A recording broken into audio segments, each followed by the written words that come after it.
$1 de cenas, comidas, entretenimiento, nada, 0.0 nada. Oiga, ¿siente usted que en esa charla con Mamani, que pudiera existir el video, siente usted que él llegó en el planteamiento a aparentar buscar un acuerdo con el voto? ¿Siente usted que el inicio de su charla fue hacia allá? Bueno, yo no, como no conocía a este señor, yo soy muy cuidadoso y le hablé de mi infancia en Puno a 5.000 metros, le hablé, como dije, del lago Titicaca, y yo no entré a discutir un quid pro quo de nada, ¿no? Pero eso es un ejemplo, ¿no? Es importantísimo entender el contexto de esta charla, por si existe tal video. Y en la mayoría de los casos, el presidente no ha hablado directamente con los congresistas. El último congresista que vi antes de dejar el Palacio de Gobierno fue el congresista Arce de Apurímac, que me vino a pedir con toda justificación que yo apoye los proyectos que están alrededor de una mina grande donde falta agua, falta colegios, etcétera. Y aquí no hubo nada de pedir o no pedir. Es absolutamente normal que un poder ejecutivo y el poder legislativo se entiendan sobre los proyectos de cada región.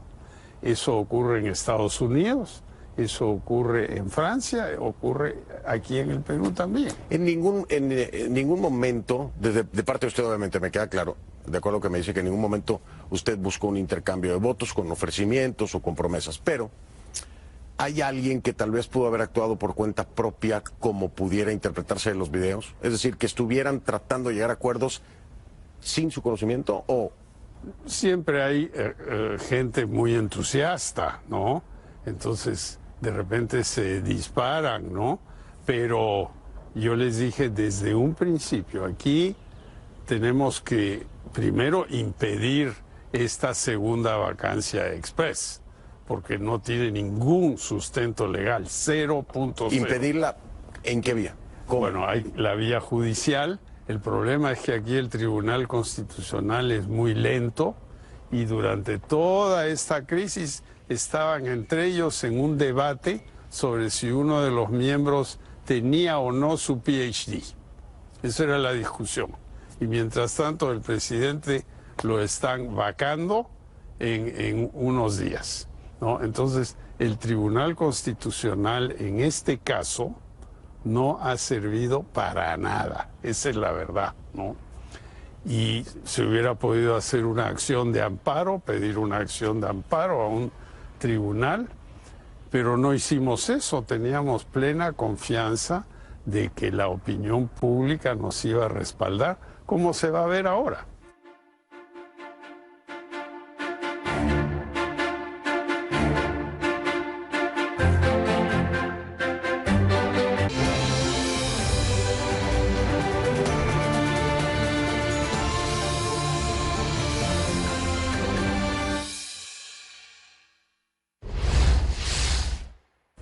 A ver, ¿por qué darle el gusto, presidente? Usted me dice que estos videos están manipulados. Son videos o grabaciones. O grabaciones. Sí. Yo no los he visto. Pero... ¿Usted piensa que están manipulados? Bueno, no, o sea, lo que hacen siempre, y esto es una vieja técnica en el Perú desde las épocas de Montesinos. Los Vladivideos, ¿no?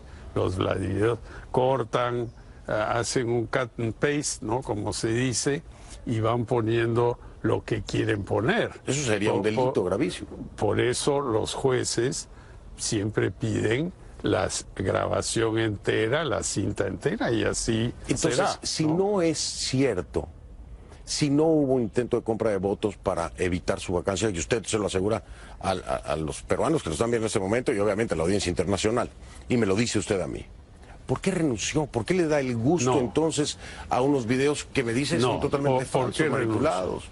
¿Por qué renunció? 21 de diciembre, vacancia express, que no prosperó. 22 de marzo, segunda vacancia express.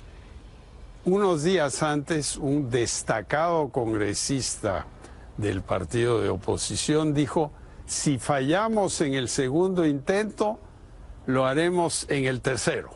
Y seguiremos martillando hasta que este señor se vaya. Y eso empezó desde el primer día de gobierno. El primer día de gobierno. O sea, no me habían felicitado por haber ganado por un margen que fue una pelea de Keiko Fujimori, ¿no? No me felicitaron, no me agradecieron. Llegué al Congreso, nadie se paró, di mi discurso, nadie de la oposición aplaudió. Y en mis 2 reuniones con la señora Fujimori, ella siempre empezaba diciendo, no te vamos a vacar. Y yo le decía, ¿y por qué hablas de eso? Si nadie está diciendo que me van a vacar. O sea, ustedes ¿Usted siente que ella ya tenía el plan? Absolutamente. Absolutamente. Eso lo tendrá que demostrar un historiador. Pero si la elección es del pueblo peruano, ¿no? Y hay una férrea oposición en su contra, usted me lo está diciendo, no hay felicitación, no hay reconocimiento, hay una pugna de poderes a nivel político, pero los peruanos lo han elegido a usted. ¿Por qué no llegó al extremo a defender esa voluntad popular? ¿Por qué darle el gusto a una oposición que le ha hecho el juego en contra? Bueno, es que ahora estamos viendo la historia en un espejo al revés, mirando lo que ha pasado y estamos diciendo por qué no hicimos esto. Pero no valía la pena por los peruanos quedarse en el poder. Yo creo que hubiera sido mejor seguir con el tema constitucional, lo eligen por 5 años y se queda 5 años al menos de que esté mentalmente incapacitado o enfermo, ¿no? El Congreso no ha acatado eso, la mayoría del Congreso no ha hecho eso. Ha habido una sucesión constitucional, sí, porque ha entrado mi primer vicepresidente, pero el procedimiento no ha sido constitucional, este ha sido un abuso y ahora en el Perú cualquier presidente en los próximos 3 años y medio que quedan puede ser vacado en cualquier momento. Ese es un tema que me imagino que usted ayer vio la entrevista con el presidente Vizcarra. La he visto partes. Sí. O le platicaron algo. Le preguntaba yo sobre si se tiene que trabajar en eso. Usted sabe perfectamente que yo he sido uno de los más sorprendidos con ese mecanismo dentro del Perú, porque lo decimos en la producción. Si existiera esa figura en otros países de Latinoamérica, no habría presidentes. Exacto. No, hay gobiernos parlamentarios y donde si el primer ministro pierde la mayoría la mayoría decide sacarlo, se cambia al primer ministro. Otra cosa. Pero este es un gobierno presidencial aquí. ¿Tiene que haber reformas en eso? ¿Tiene que trabajarse? Yo creo que absolutamente. ¿Es un golpe de Estado lo que le dieron? Yo no quiero decir que es un golpe de Estado, pero creo que es una violación de la Constitución. Eso es lo que ha ocurrido aquí. Ahora, en mi corazón yo le deseo lo mejor a Martín Vizcarra, porque yo quiero que el Perú prospere, que toda la gente pobre aquí no sea pobre, que tengan agua potable, que haya limpieza ambiental, todas las cosas que los peruanos añoran. Entonces, si está Martín ahí, lo ayudaremos moralmente para que... Usted habló con él, ¿no? Se reunió, me lo dijo él. No, hemos tenido una breve conversación por teléfono cuando él llegó de Canadá, ¿no? Y claro, cuando estuvo en Canadá, hablé con él unas pocas veces. ¿Y pero hay que recordar que aquí ha pasado algo muy raro, ¿no? Yo en mi campaña dije, mis vicepresidentes, contrariamente a lo que ha pasado en el pasado, que no los consideraban para nada, yo los voy a hacer trabajar en mi gobierno. Y Martín fue ministro de Transportes. Así es. Y también estuvo en una... cerca a él, esa misma mayoría más o menos lo sacó, ¿no? Estuvo a punto, también tuvo que renunciar. Claro. Un paralelismo muy extraño, decía yo ayer la comparación. Y después Meche Arauz, la segunda vicepresidenta, asistía a todos los consejos de ministros y después fue primera ministra. O sea, aquí hemos utilizado a los vicepresidentes para que den todo lo que pueden a la patria y lo han hecho. Pero ahora estamos en otra situación, ¿no? Estamos en otra situación donde el presidente vive por la tolerancia de la supermayoría en el Congreso. Y esa supermayoría, cuando ven que algunos miembros se les van con Kenji, entonces tratan de desaforarlos, o sea, expulsarlos del Congreso. Eso tampoco es democrático. Y al mismo tiempo vemos que algunos de los miembros de esa supermayoría estarían metidos en el tráfico de drogas, estarían metidos en cosas pues no legales, ¿no? Entonces, eso es un gravísimo problema. Aquí tenemos un problema gravísimo de gobernabilidad y de acatar esta constitución que se hizo en la época de Fujimori utilizando la constitución del 79 de Haya de la Torre y Belaúnde. Hay dos tiempos clave en este desenlace que hoy lo tiene aquí en casa como un presidente que presenta su renuncia en la historia del Perú. El primero de ellos es un intento de vacancia que no prospera, pero que trae una carga o un costo político muy elevado al vincularlo inmediatamente con una negociación con la bancada de los Avengers a través de Kenji por el indulto a Alberto Fujimori. ¿Se equivocó en los tiempos para indultar o en realidad hubo una negociación con Kenji? No ha habido negociación para el indulto. Cuando yo estuve en Madrid en junio del año 2017, del año pasado, lo dije públicamente, se lo dije al Economist, se lo dije en Argentina en una conferencia en la cual fui. Se lo dijo a Almagro. Se lo dije a Almagro, lo he dicho por calles y plazas, porque yo veía los informes médicos del Instituto Penitenciario sobre el señor Fujimori y decía, este señor tiene un riesgo de un derrame cerebral, de un cáncer en la boca y se va a morir en la cárcel, como se murió Augusto B. Leguía en el año 31, que fue un gran presidente del Perú y murió pesando 40 kilos en el Panóptico, que era la cárcel central aquí del Perú. Mi padre ha sido preso político porque era simpatizante del APRA, yo estaba en el calabozo y ya debemos terminar con esto. El señor Fujimori estuvo 12 años en la cárcel, su indulto humanitario es controversial, no lo dudo, pero yo lo anuncié meses antes. Pero no le falló el tiempo. Dicen que el timing es todo, ¿no? En la vida a veces. No, claro. No le falló ahí. No. ¿Por qué no lo hizo después, hombre? Yo hubiera podido esperar hasta que llegara el Papa. ¿Por qué no lo hizo? La verdad es que de repente... La coyuntura era mejor, ¿no? Llegando el Papa era mejor. Claro. Pero el Papa, que es un magnífico señor, llega al Perú y inmediatamente el presidente de la República lo mete en un debate interno del Perú sobre el señor Fujimori. No, pues yo quería que el Papa venga aquí a bendecir esta nación, darle paz y no meterlo en esta controversia. Entonces yo decidí hacerlo el día de Navidad. Pero ahí usted está consciente en ese momento, se da cuenta que el costo político es alto, ¿no? El que le toca ya después del indulto y con el tema de la primera vacancia. Ya, pero pensemos... PPK dice, uy, me pegué solito en el pie.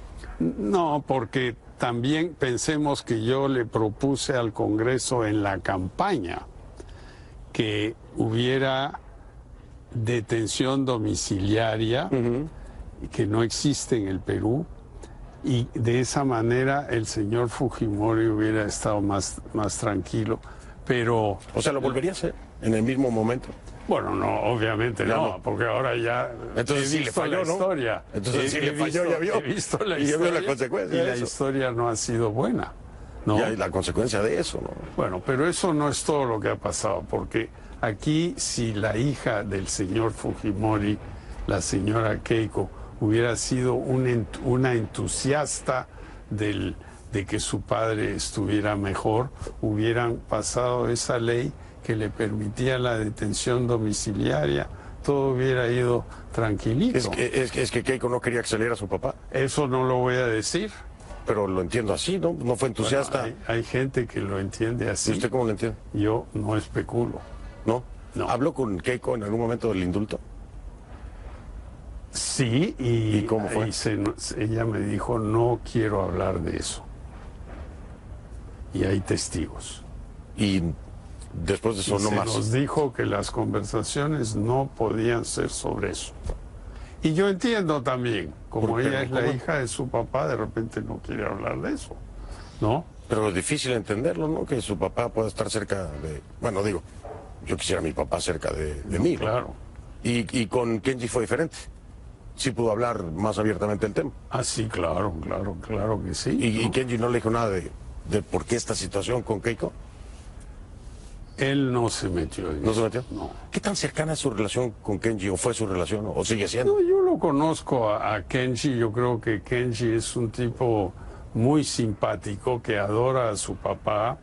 Cuando hubo las inundaciones y mi esposa en Palacio tenía una operación grande de víveres y cosas, él vino entusiasta, es un tipo fit, que hace musculatura y cosas, un tipo muy simpático, ¿no? Y bueno, ahí estamos. Ahora, hay una cosa más en el Perú que es importante, y es que no hay debido proceso. Por ejemplo, Humala, mi antecesor, está en la cárcel desde hace meses. Sí, que falta un voto por definir, ¿no? Del Tribunal Constitucional, por fin se pone las pilas y va a decidir algo, no sabemos qué. Bueno, lo acaban de postergar, supone que ya lo debían haber decidido, ¿no? Claro, pero ¿cuál ha sido el debido proceso con Humala? Nada, ¿no? Se le acusó de haber recibido fondos de campaña. Una medida precautoria. Ya, pero él no va a asesinar a nadie, él no dijo que se iba del país. Bueno, ¿usted le dieron un impedimento de salida? A mí sí, pero a otros no. Los otros están... Bueno, le fue, digo, podría estar como Humala, ¿no? Sí, pero podría ser más complicado. No, porque yo no tengo ninguna acusación.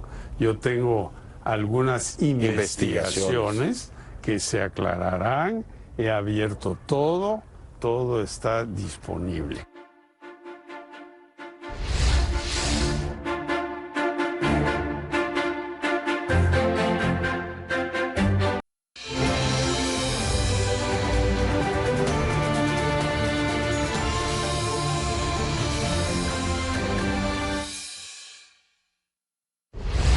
Oiga, aquí hay una contradicción que a mí me parece muy extraña. Usted me dice, Keiko Fujimori, que ha sido entusiasta, sí, en promover su vacancia, ¿no? Sí, claro que sí. Más entusiasta que para el indulto de su papá, me imagino yo. Pero bueno, ella está siendo investigada también por el tema de Brecht. Y sin embargo, pues las cosas no se le han dado como a PPK. Ah, bueno, eso, yo me remito a la opinión pública, que ellos decidan porque unos sí y otros no, ¿no? Aquí la justicia debe ser igual para todos. ¿Y la siente igual para todos, no? Yo no la siento igual para todos. Ahora aquí, por ejemplo, tengo un vecino que fue jefe de una gran constructora aquí, que lo acusan de haber tolerado las supuestas coimas de Odebrecht. Y se pasó 6 meses en la cárcel, ¿no? Y no hubo proceso, nada, ¿no? Entonces, aquí va a haber en el Perú el imperio de la ley, ¿sí o no?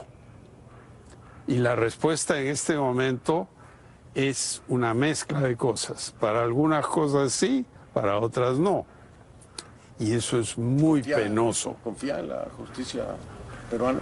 En su caso, En mi caso, yo estoy absolutamente seguro que le explicaré a la Fiscalía lo que ha pasado con un ex socio mío que hizo sus propias asesorías.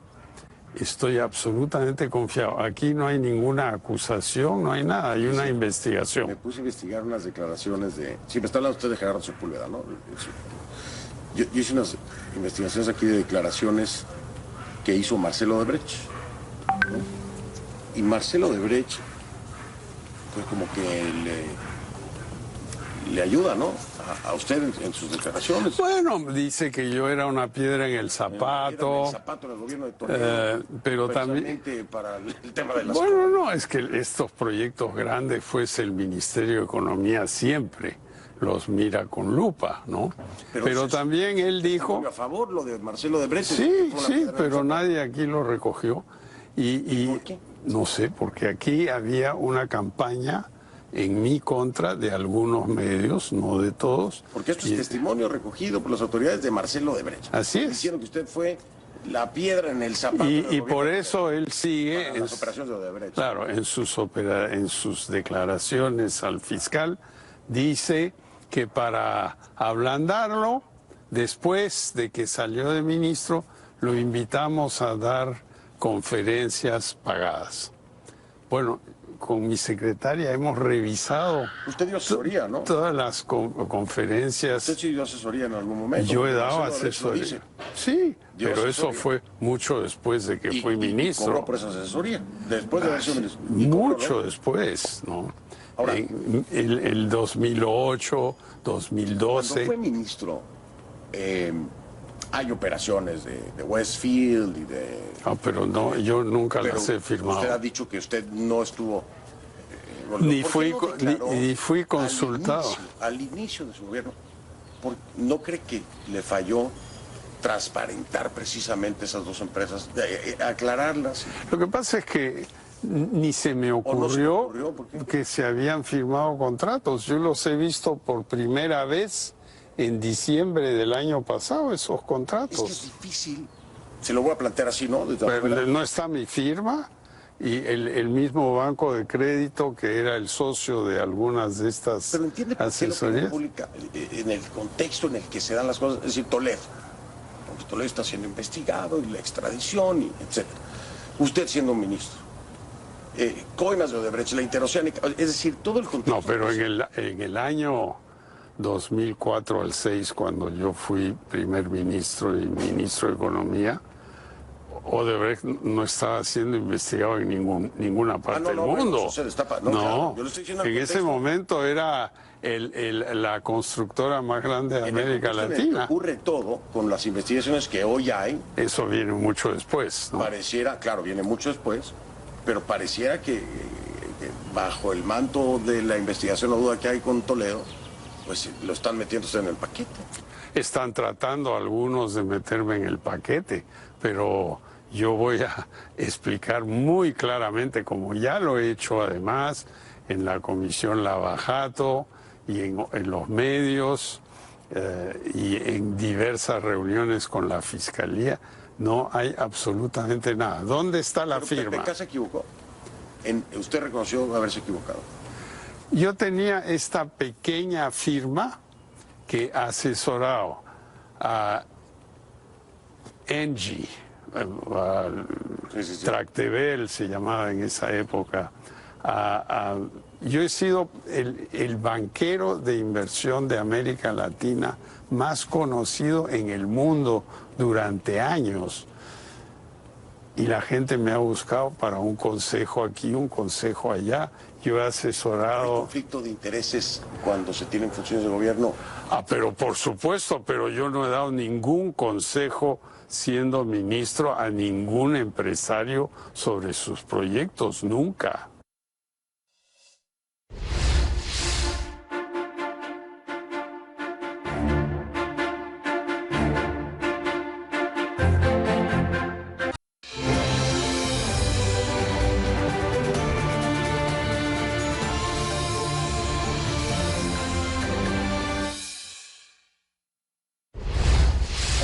piensan, y se lo voy a plantear como algunos analistas lo han definido, no actuar con dolo, pero no ver claramente el límite para llegar o no a un conflicto de interés. Ya. ¿Qué respondería usted? Yo les pregunto a los que nos ven, ¿yo firmé algún contrato?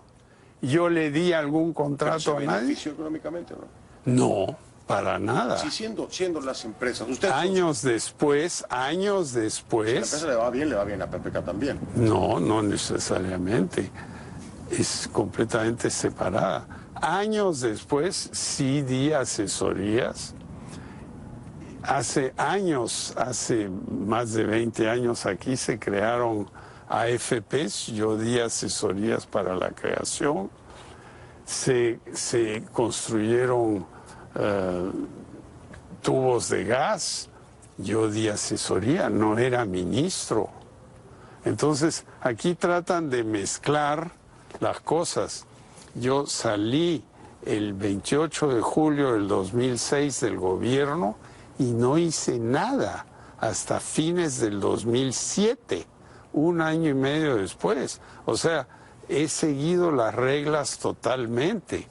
Lo que pasa es que hay documentos que no he firmado ni he visto que muestran que una empresa que yo fundé estaba envuelta, pero eso no quiere decir que yo era el beneficiario económico. ¿Cuál es? ¿Estamos hablando del Latin American Enterprise Fund? No, el Latin American Enterprise Fund lo han metido en esta danza. Era un fondo de private equity, capital privado, en el cual el principal inversionista era la Universidad de Harvard, y que nada tiene que ver con nada de esto, porque no ha hecho nada con ningún gobierno en América Latina, nada. Ahora, lo constituye, esta inversión de matriz la constituye PPK, ¿no? El fondo lo creamos 4 socios y se levantó en el año 94. 94. ¿No tiene nada que ver con First Capital? 0.000. Nada. Realmente me ofende, no que me preguntes eso, pero que los medios confundan una cosa con la otra. Para aclarar también. No pues, entonces por ejemplo aparece en una revista aquí en Lima, el señor ha sido director de Ternium, esa es la siderúrgica más grande de América Latina, y yo fui director fundador cuando se privatizó Somisa en el año 92 en Argentina. Es un pecado haber sido director de una siderúrgica, es un pecado haber tenido sesiones en Monterrey, aquí, Luxemburgo, donde sea. Es un pecado haber pagado impuestos sobre eso, es un pecado haber declarado todo eso. No, aquí lo que hay es mala leche de alguna gente que me quería bajar y se ocuparon de hacerlo tratando. Pero usted les dio el gusto de que lo bajaran. No. Cuando PPK dice renuncio. No, pues, pero tampoco... Si PPK, no, la solidez de PPK en sus declaraciones hoy... Bueno, pero que... a alguien que no había manera de tumbar. No, lo que pasa es que aquí han tratado de malograr mi honor. Yo he trabajado 60 años. Y lo que un hombre tiene en la vida o una mujer es su honor. Y me lo han ensuciado malamente. Si yo voy a un match de boxeo contigo, en el ring, y nos ponemos los dos los guantes, pero dentro de tu guante tienes un cuchillo, que es la vacancia express, la mentira, el infundio. Entonces, ¿me tengo que meter yo al ring? No, pues. ¿Y iba a ir para que me masacraran al día siguiente? Tampoco. Entonces, mejor seguimos el orden constitucional. Aquí está mi vicepresidente, que él se encargue. Muchas gracias, yo me voy. Me toca mucho el tema del honor y de cómo puede sentirse ahora PPK con eso? Yo voy a... ¿Han mancillado su honor? Han tratado de mancillar mi honor, de mancharme. Y hasta en el New Yorker aparece acusaciones de corrupción. Por Dios, ¿no? Esto, claro, ellos tienen todo tipo de acusaciones. De lavado, de dinero, de esto, de lo otro. ¿Se va a comprobar algo de eso? Eso hay que preguntarle a la fiscalía. Yo no me encargo de esos casos. ¿Pero usted qué me dice? Yo sí voy a contestar a la fiscalía lo mío. ¿Está tranquilo? La fiscalía no la maneja el Poder Ejecutivo. ¿Está tranquilo? Yo estoy totalmente tranquilo. Dice, si la justicia actúa como debe ser, yo no tengo problema. Si le preguntan al fiscal de la Nación, ¿usted ha hablado con el expresidente, presidente Kuczynski alguna vez? Sí, dirá, una vez. ¿Y usted qué le pidió? Él me pidió una cosa, por favor, ayúdeme a construir una nueva morgue en Lima, porque la que tenemos se construyó en 1912, o sea, tiene más de 100 años. Yo le dije, sí lo voy a ayudar. Eso ha sido mi única conversación con el fiscal. ¿Le he pedido que se ocupe de este caso, de este otro caso? Nunca. Nosotros hemos sido absolutamente pulcros y lo sabe todo el mundo. Estoy buscándole un dato reciente, que se me escapa la verdad el nombre, sobre estos documentos que extrajeron de su propiedad, donde dicen que encontraron elementos de responsabilidad penal. No sé si usted está enterado de esto, de posible, ¿no? De posible responsabilidad penal. ¿Está enterado de esto? ¿Qué documentos pudieron? Relevancia penal, perdón. El fiscal Oliver Chávez, encontré el dato aquí que lo tenía. El 24 de marzo, ¿no? Fue el allanamiento. Dice que se ha podido encontrar documentación con relevancia penal. ¿Usted sabe algo de eso? No, no hay ninguna documentación con relevancia penal.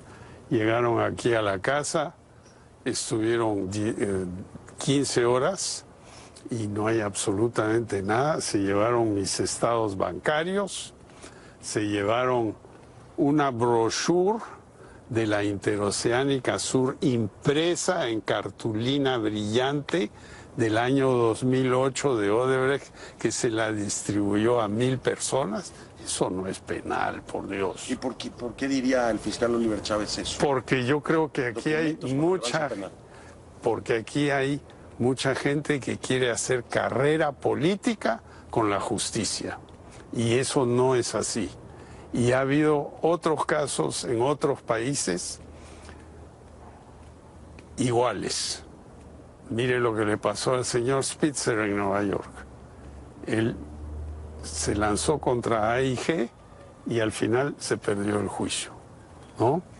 Entonces, no se puede hacer política con la justicia. La justicia debe ser absolutamente independiente. Yo tengo total confianza que voy a explicar muy claramente esta investigación, no acusación, investigación.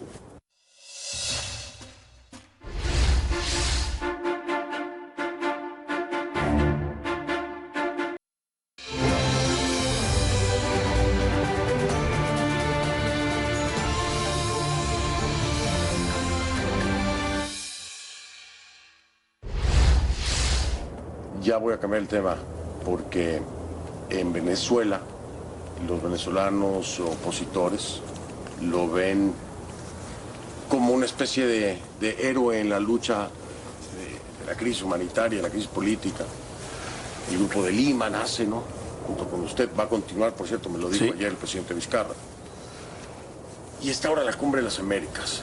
Y yo me pregunto, ¿qué siente PPK siendo o teniendo que ser hoy un espectador de esa Cumbre de las Américas, en donde el impulso para el tema de Venezuela pues estaba en sus manos? ¿Cree que se va a perder ese impulso? ¿Se siente con impotencia de Venezuela? Yo espero que no.